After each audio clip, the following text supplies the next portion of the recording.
Hey guys, this is Chinese77, coach of the Brisbane E-Trans, here with week 1 of the power rankings for the Beedrill League in the Hive. So, pretty hype. Shout outs to Ashy for getting all these graphics done. They look amazing.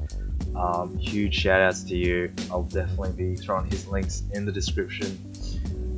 So go check him out. He's a really cool dude, and he's super talented as well. But let's just jump straight into a recap of these 8 games that happened this week. First up, we got Azza versus Jake. A matchup that was definitely in Jake's favor. Just a lot of big breakers that Azza didn't really have answers to, but Jake coming out with a narrow 1-0 victory, and there was definitely a lot of hacks or slash rolls and sort of like if things didn't go Jake's way as it did, like if it was just like a completely clean game, I'm not 100% sure that Jake would have been able to pull it out. But you know, that's all theory mons, and that's kind of stupid. But yeah, we see Azza pulling out the creativity with a bit of trick room. But yeah, that didn't really help him too much. So yeah, but you know, he was still able to utilize his team to somewhat of a effect. So yeah, that was this week's. I believe they were the first. No, I believe Crick and Paladin were the first Beedrill game. So next up, easy transitions. We got Crick and Paladin.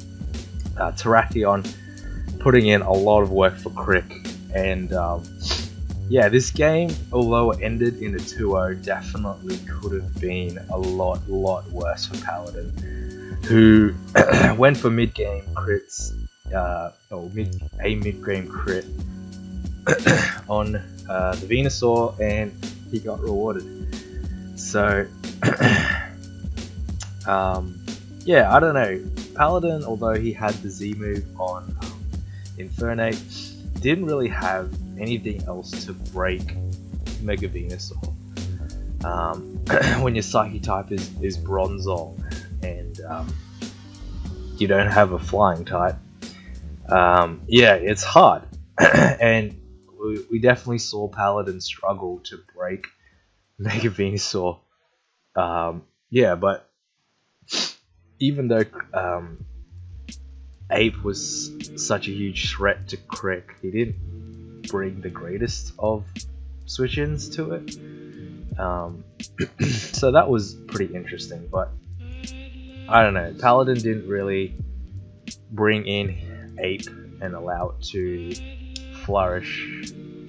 I feel like he had an opportunity to where it was Venusaur versus Infernape, and you know, being in the position which he was, I felt like the switch into Terrakion or Starmie was I can't remember if Starmie was down by then, but you know, if you're in that sort of position, you gotta be aggressive and click close combat, because that could have really helped you and put you back into the game. But instead he switched out into, I believe, Crocodile. But anyway, week 1, definitely a tough matchup for Paladin because just had nothing to break the Mega Venusaur, and Crick showing us that his fat is doing the work. Next up, we got Alex and Dylan in what was a really close game. Agility Special Dragonite coming in clutch at the end. Mega Beedrill dodging a Stone Edge from Lando, which may or may not have been important. Not too sure, because Dragonite didn't get touched at all.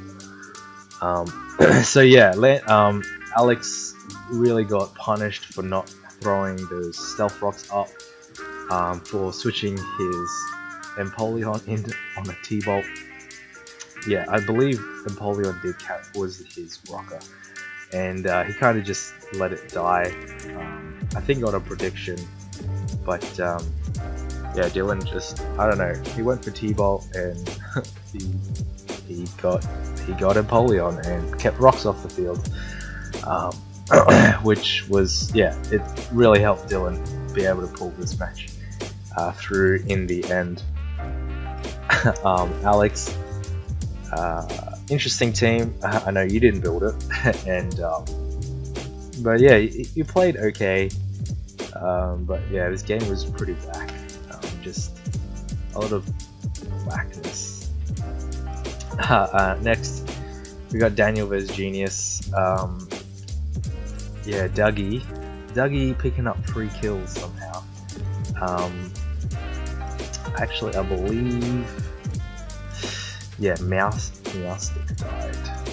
Yeah. So, a bit of an error there, but Mousestick definitely went down in that one. This game was, it definitely could have been Genius's to win. I believe on the penultimate turn, Dougie crit the Megalop, which should have lived, and then it was down to Mega Arrow outspeeding or killing the Megalopony, and then I believe the Registeel was paralyzed, so Registeel needed to break through paralysis and Ironhead or counter the Mega Aerodactyl for it to win. So if it was clean, I guess, I mean, in more cases than not, Genius wins that. But yeah, it was definitely interesting to see that there was no Piloswine. I felt like Piloswine put in a lot of work. Also, the biggest threat to Daniel was Gengar, and not being able to bring it in really helped Daniel stop Genius from sort of breaking away with the game.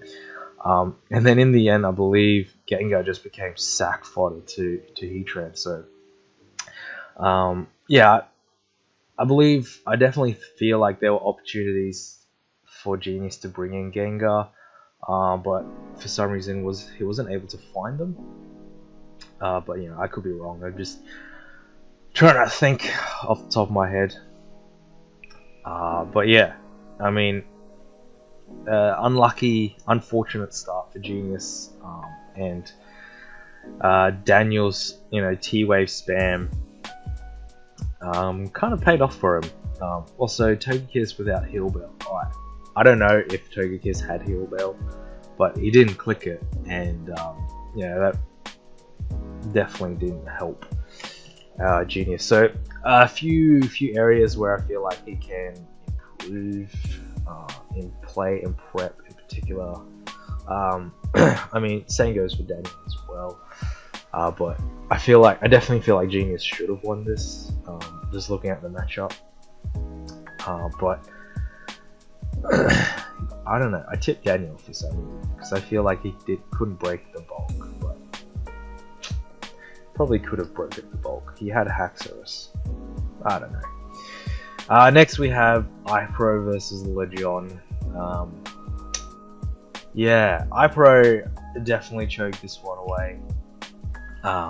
He had a huge lead, and I don't know how Legion does it, but yeah, Legion brought it back somehow, and then predicting the Volcarona waking up and clicking Yawn, that was a real man's play.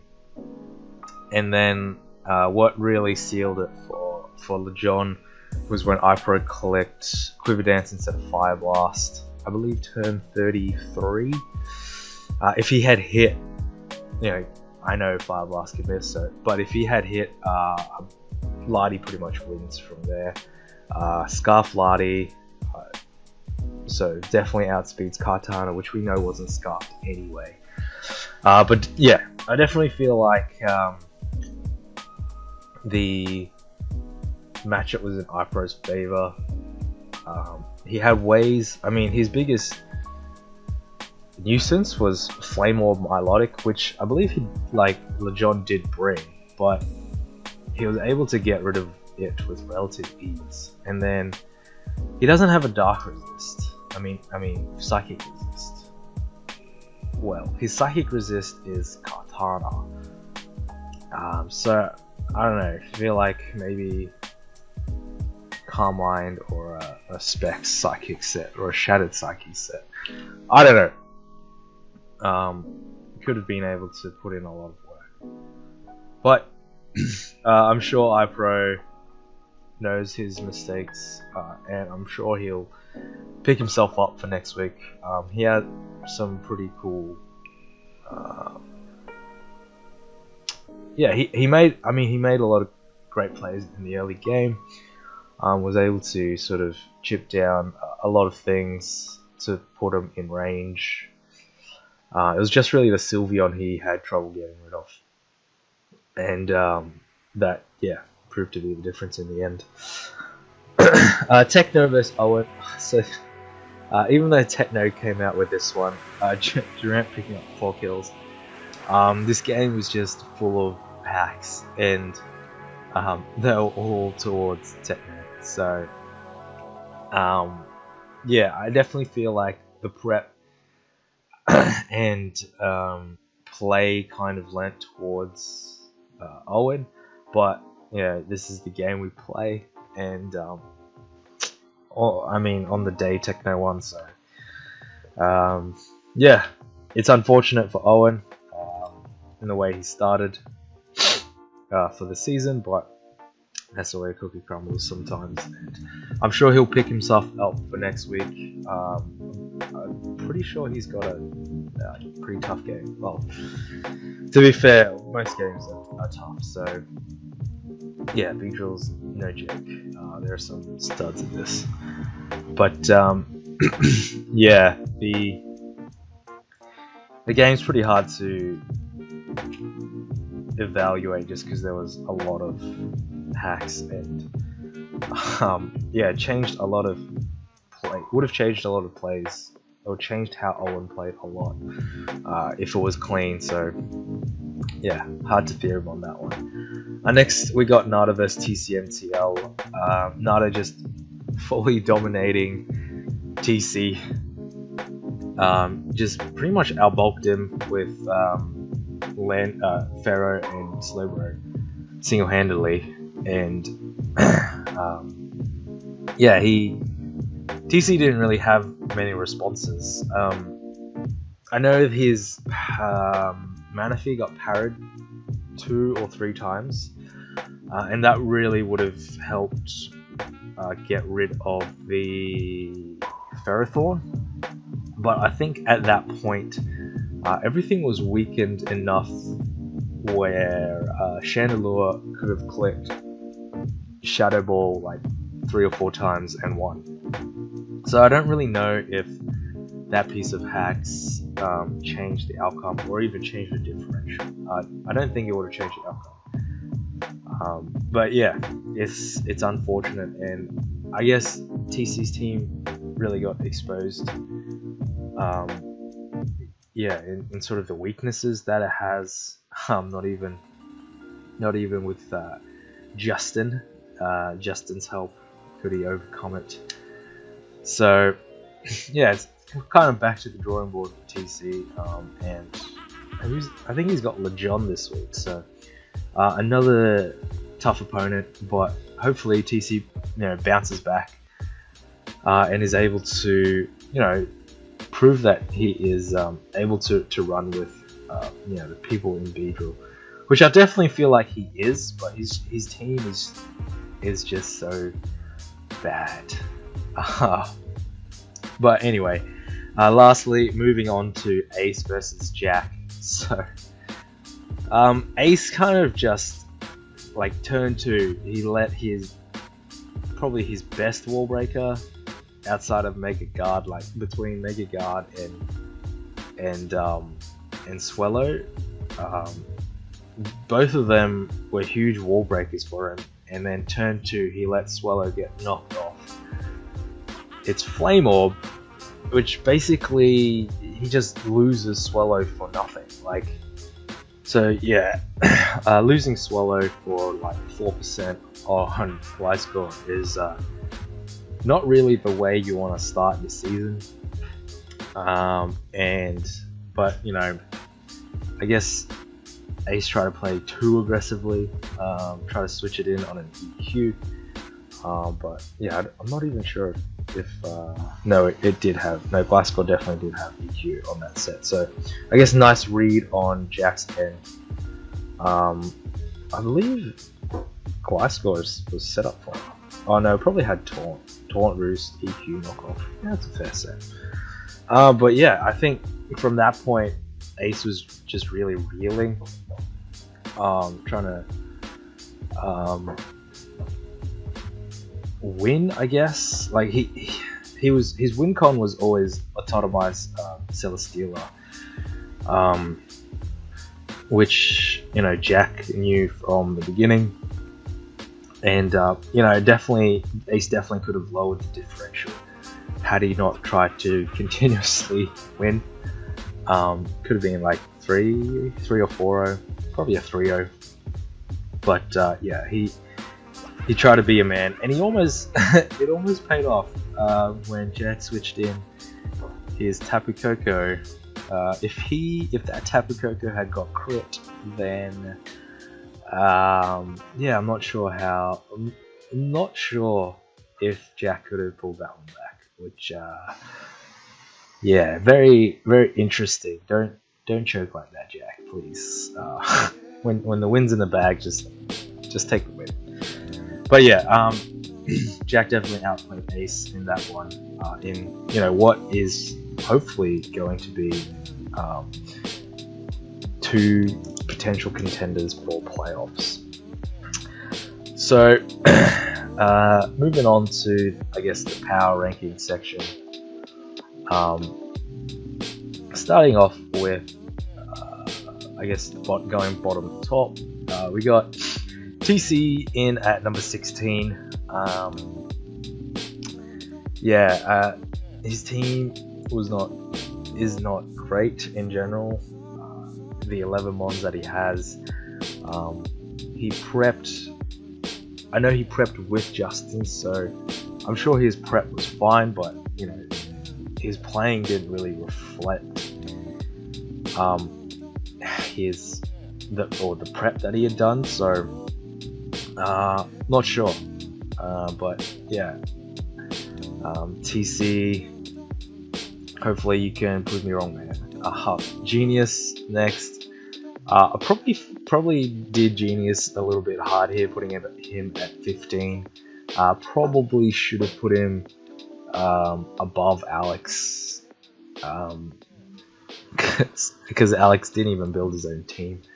But like I said before, the prep and play were not amazing. Didn't really wow me. So yeah, I don't know how Genius and how Crick play in particular.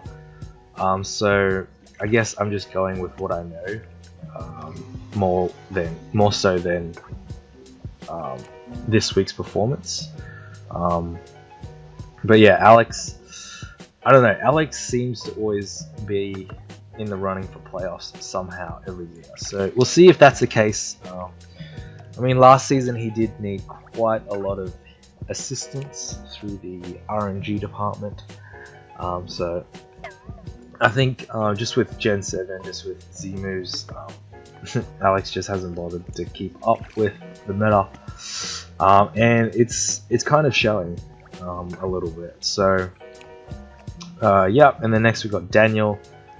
Daniel, your team just lacks ball pickers. Like, you're kind of forced to bring like a choice mon every week. Your setup options aren't amazing. Like, I don't think you can set up and break.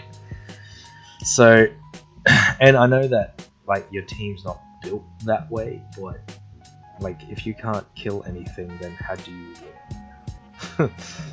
Which ironically you did this week. But anyway, that's why I have you at 13, even though you picked up the dub, because looking in for the next few weeks,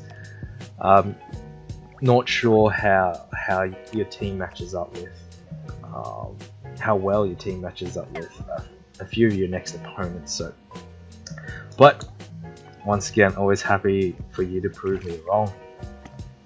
And next four we got Paladin. Once again, probably did Paladin a little harsh. I don't know, like I feel like his last two seasons in the CBA and in the Hive, you know, definitely showed that he is a pretty high caliber player. But yeah, I guess this week's performance just you know, put doubts in my mind, because yeah, you just played way too passively at the beginning. When you need a break a Mega Venusaur, and you know that's kind of one of Crick's win cons. You gotta recognize that and be fairly aggressive with how you play, especially when you do struggle to handle Mega Venusaur to start with. But I'm sure you'll be able to bounce back. Hopefully you pick up some W's and move you up this list. Next up we got Dylan. Dylan, I'm pretty sure I put you in last, man, because I had no idea where to put you. Because yeah, I mean, the prep against Alex wasn't amazing. Like, Jirachi set was a little bit weird. The Dragonite set was absolute fire. So, but yeah, I don't know how to judge that game as a whole. So you go at 11. Crick. His team is good, even though I don't like it. But you know, his sort of bulky offense style team, I'm sure will be able to pull him out with a lot of W's. Well, we'll see. We'll see how the Hive goes at breaking his fat teams, because you know, if you're skilled enough, you should be able to break it. And it's kind of, once you break it, it's kind of just like a slow, pretty fast spiral from there. But once again, same with Genius. I don't really know. I haven't seen too much of you playing, and so I'm just going to go with what I know, sort of known commodities, guys that I know will definitely put a run for the playoffs, like really strong run on the playoffs. Techno, funnily enough, I have watched quite a bit of Techno play. To be honest, I wasn't super impressed with him. Maybe I was just a little mad that Stone Edge miss from on Gliscor. Maybe I was just salty, but no, Techno is a very good player. I acknowledge that. His team wasn't good in the CPC, but you know, he made it work. And his team, once again, isn't good in the Hive, and I don't know, like, if that's going to be something he can overcome in the Hive. So we'll see if he does. I'm skeptical, and that's why I have you sort of here at 9. But you know, you keep piling up those dubs, and I'll have to move you up the list, man. that's that's just that. Next we got Ace.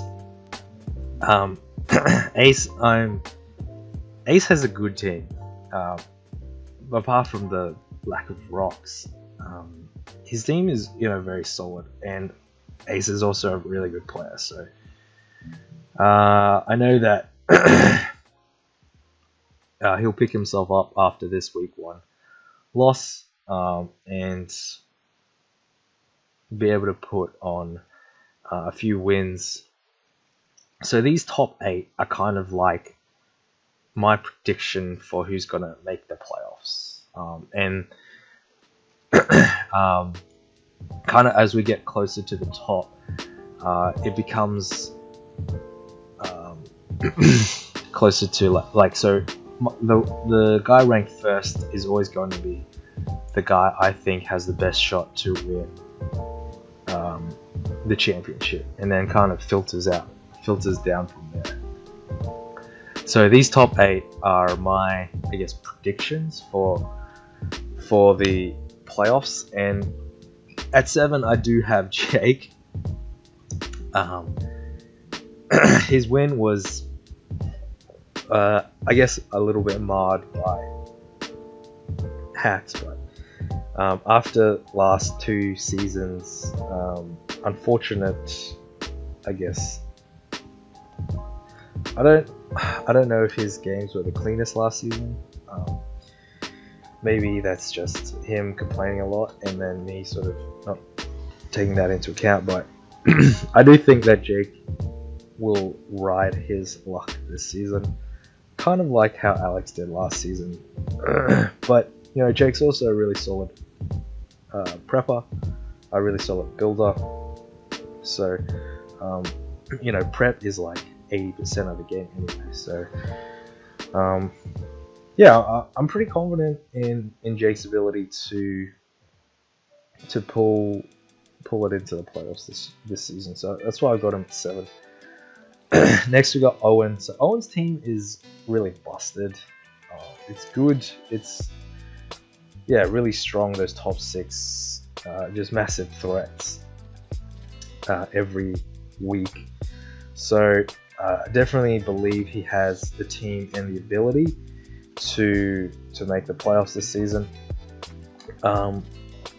Unfortunate week 1, but there's not much you can do about that, and you just got to take it and just improve and hope it doesn't happen next week. Next up we got Azza. His team is a bit whack, but